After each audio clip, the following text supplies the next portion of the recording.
بالله من الشیطان الرجیم بسم الله الرحمن الرحیم. ګرانو کتونکو زه مجید الرحمن ستاسو په خدمت کې حاضر یم. په دنیا کې ډېر رنګه خلک دي، په دنیا کې ډېر عاجزانان خلک هم شته او داسې خلک شته چې هغه ډېر زورور خلک هم دي. که تاسو وګورئ په پېښور کې بلکې په خیبر پښتونخوا کې بلکې ټول پاکستان کې خواجه سره یو داسې یو کمیونټي ده چې هغه په دې ټایم کې ډېره یو بېوسه یو ډېره ښکته چې هغې باندې نن سبا زموږ د کم خلک دي زیاتر په خیبر پښتونخوا کې چې په هغې باندې کم ظلم زیاتی کوي یا هغوی سره کم زیاتیات کېږي یا هغوی سره کم ظلمونه شوي دي. دې باره کې موږ نن راغلي یو، زموږ سره څه ملګري دي خو هغه ټول خواجه سره دي. هغې سره به خبرې اترې کوو چې د هغې څه مشکلاتونه دي هغه موږ تاسو ته وړاندې. السلام علیکم.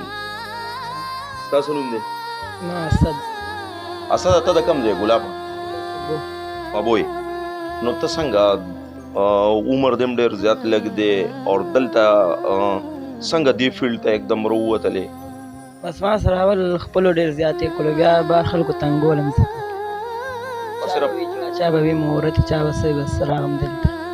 نو دلته ستا څومره ټایم وشولو چې راغلې؟ زما 4 میاشتې. نو ته فرست ټایم دلته راغې که نه دې نه مخکې چېرته نورو ځایونو کې هم پاتې شوې؟ نو هم دلته راغلم، کور والا ډېر تنګ کړم ځکه نه. نو کور والا ته دې پته ده چې دا هلته تللی دی بالي خانو کې دی؟ پته ده ورته. نو هغې ته پسې څوک رانلل؟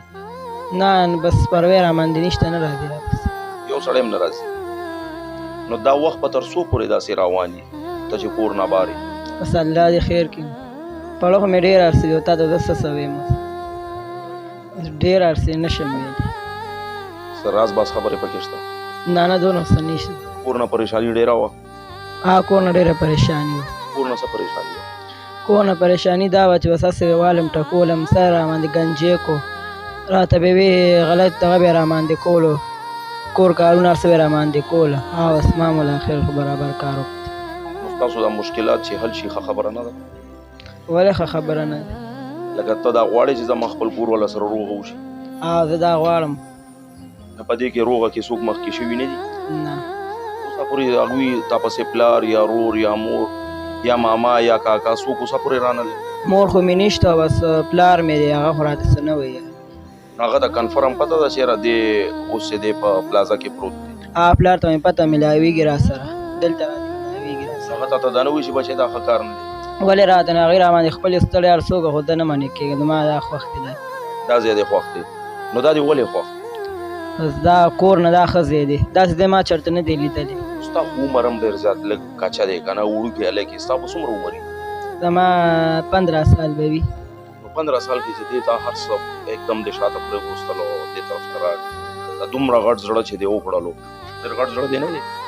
ولې نه دی؟ بس سخت وله مې ځان ورکړو، دې فیلډ کې خو بار څه وړي، بس سخت وله. ښه اوس دا راته ووایه چې رابوشو خپلو خبرو اترو له سبق دې ویلی دی؟ 3مه پورې مې د تعلیم کړی دی. قرآن شریف خو به دې ویلی؟ نه مې دی ویلی.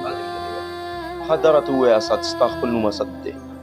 اسد لکه تاسو ځای په ځای پروګرامونو له ځئ، پروګرامونو کې اوسه پورې تاسو ته داسې څه مشکلاتونه مطلب مخامخ راغلي دي یا نه؟ بس پروګرام به چې لاړ شي، بس پروګرام ختم شي، چې څوک 10 روپۍ راکړي نو 20 لانه والي مخې را ونیسي د ګاډو کوزم کې بوم ځي، بس بیا هم را پرېږدي، خو مو وخت وټکوي بس. نو دې دپاره خو ستاسو چې کوم دی ګوره چې کوم کمیونټي د خواجه سراو چې کوم کمیونټي صدر دی فرزانه په نوم باندې، هغوی سره تاسو کله مذاکرات کړي دي؟ بس ای بس څوک تاسو ورته د خپل مشکلات وړاندې کړي دي چې زموږ دا تکلیفات دي یا دا مشکلاتونه دي زموږ؟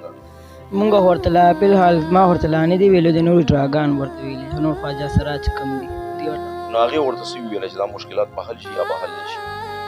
دا نه حل کېږي. پولیس تعاون کېږي تاسو سره؟ نن سبا پولیس نشته، پولیس نن سبا څه نشي کولی. پولیس تعاون نه کوي تاسو سره؟ اجراګانو تپوس نشته، اجراګان چې یار څو انسان اجراګان مړه شو دا تپوس نشته. حکومت نه دا غوښتنه کوم چې بس مونږ دې خلک معاف کړي، مونږ ته څوک څه نه وي. یعنې مونږ ته د فیسیلیټیز میلاو شي، مونږ ته د مطلب دا دی چې انصاف میلاو شي. مونږ له انصاف راکړي.